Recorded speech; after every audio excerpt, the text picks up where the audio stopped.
Banka e Shqipërisë vendosi të mbajë të pandryshuar normën bazë të interesit në nivelin 2.5%.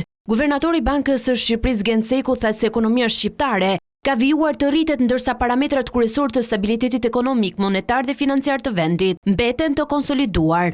Në tërësi, zhvillimet ekonomike, monetare dhe financiare në tremujorin e tretë kanë qenë në linjë me pritjet e Bankës së Shqipërisë. Po ashtu, përditësimi i parashikimeve të skenarit bazë sugjeron se perspektiva e zhvillimeve ekonomike mbetet pozitive. Aktiviteti ekonomik në vend pritet vijojë të rritet në horizontin afatmesëm me ritme solide dhe pranë potencialit.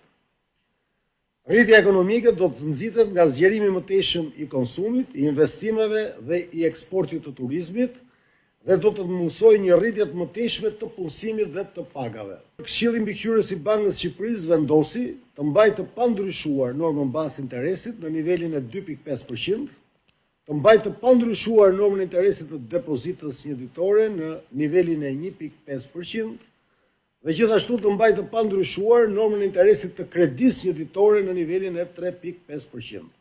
Guvernatori i Bankës së Shqipërisë deklaroi se inflacioni bazë u rrit në 2.9% në tremujorin e tretë të vitit, rritje kjo e ndikuar thuajse tërësisht nga rritja e çmimit të qirave.